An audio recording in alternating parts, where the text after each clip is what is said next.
Welcome to Practical Access. I'm Lisa Dieker. And I'm Rebecca Hines. And Becky, this one is again our lighthearted summer reading. And I love that you chose something that I know is dear to your heart, but it is interesting to me because it's about making the best choice.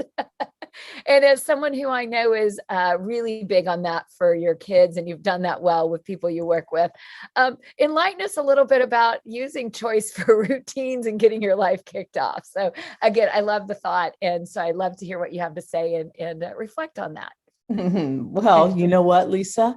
Actually, everything I have in life is because I'm a very decisive and good choice maker. You are, amen. And also because I understand and take accountability for the choices that I make. And I think it's one of the things, all joking aside, it's one of the reasons Lisa and I are good friends. We're accountable. If we mess up, we mess up. And, I don't know what it is about our upbringing or anything else. Some people are like that. Some people are not. But I became fascinated with this idea of choice theory, like many, many moons ago when I was an undergrad and just taking a foundations course and reading about William Glasser. So I'm sure on our podcast, I have referenced Glassier before, because choice theory became really understanding it became a staple of how I interacted with students. And when I later in my teaching career went into working with kids with significant emotional behavioral disorders, I studied it more formally. I went back and hit Glassier's reality therapy, and his reality therapy later became this choice theory. And I'm a firm believer that if we want to change outcomes for ourselves, we have to change something about ourselves. So choice theory, that's really long. You guys are like, wow, when did Becky get so serious? That's what I was about to say. I was like, yes, Miss Philosopher, please keep going.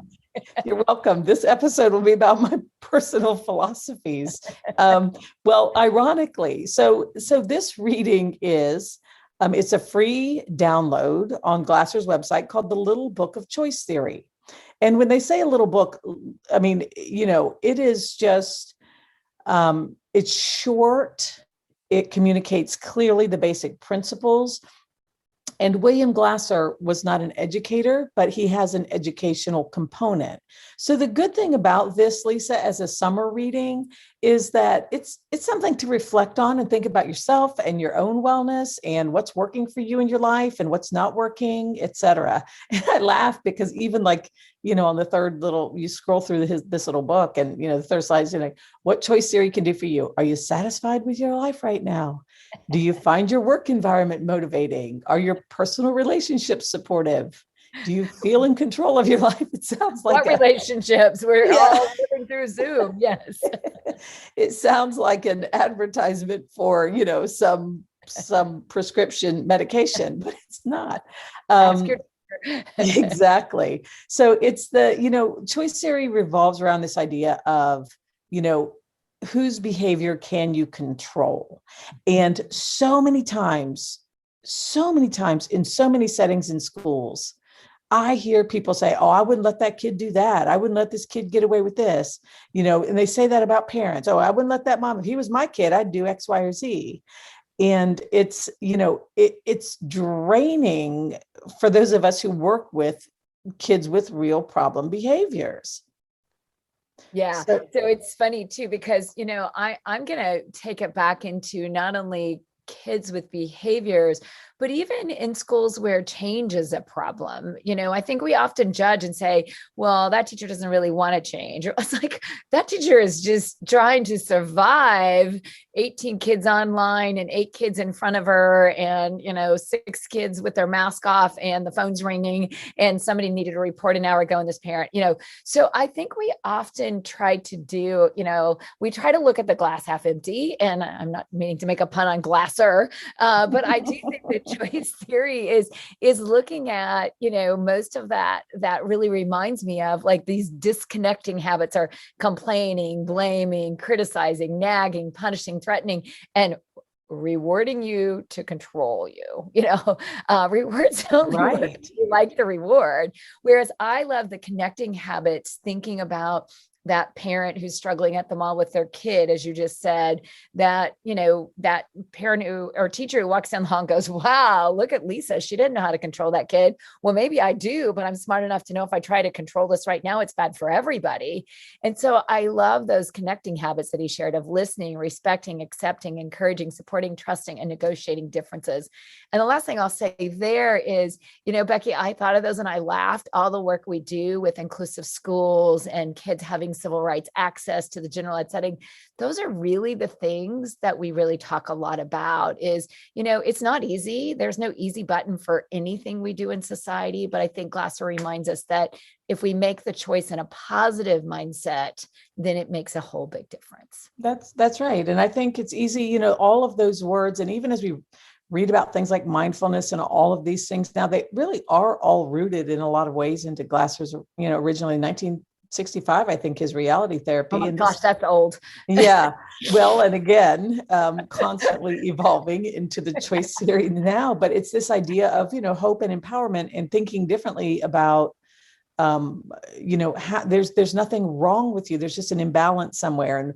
And how can we shift this power struggle that we find ourselves in constantly and help simultaneously to help kids to start to learn to take responsibility by responding differently.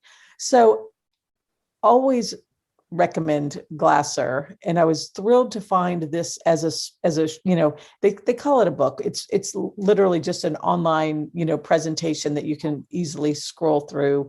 It's got little exercises to ask, get you to think about things that you really can control and things that you just can't, and just looking at habits in our relationships, et cetera. And so even though this is written with a wide lens, to cover topics of, relationships and everything else, ultimately, student-teacher relationships are authentic relationships, and we deserve to be happy at work. And so if we can embrace this idea that we can't change them, we can't make them change, we can just model change. And so for anybody who's been, sitting around listening to things like this all the time, so yeah, okay, you guys, but just give us some ideas of how. It's a good place to start. Take a look at Glassier, think about some of these things that are written from kind of a counseling perspective, and see if there aren't things that you can apply to your educational or home or work environment. Well, and I just want to point out that one of the exercises I thought was fun, and as you know, I'm in the middle of a pandemic building a house, which is never a really good choice, is all I can say. But, I love the fact of a quality world board. What do you want your world to look like? And I do think that, again, that's another reason we are good friends, no matter how much we tease each other on a podcast, or if you're ever in a room with us, it gets even worse. But we both really do know what a quality world means for us. And we do know when family's in the center versus work needs to be in the center. And I love that you and I both have kids that would say, oh yeah, our moms would say, no, right now it is about work. It is not about you for a moment. So we're not afraid to say that we love our jobs and we love our children at the same time. And I do think, that world quality looks different for different people. And I think that's okay. But I think that's really what I love the most about all the different exercises was just, what do you want your world to look at? I look at my new house daily because I'm really tired of living in a condo that's 600 square feet with somebody I've been married with to 33 years. It's just not a good idea. So again, I do think though that sometimes when things seem silly, and I know that sounds very privileged, but at the same time, when things are frustrating to you, looking at what the quality of the world can be when you make the right choices makes a big difference. Right. And recognizing that, these 5 basic needs, everybody has them, and they, the scope and the scale of them differ. For you, it might be, living in a small place for a short period of time. And then there's kids living in a camper in the Walmart parking lot. And so being able to scale and understand however you're feeling, but recognize you can't change the outcome for that child. You can't change where he lives. All you can do is help him or her to understand how they can make choices that would land them in a different place later when they do have control. So I highly recommend it. It's my number one summer choice. Got it. I love it. Light and fun. All right. Well, if you have questions for us, you can send us a Twitter at Access Practical, or you can also leave us a post, tweet, Twitter, something like that. One of those things on our Facebook page, Practical Access.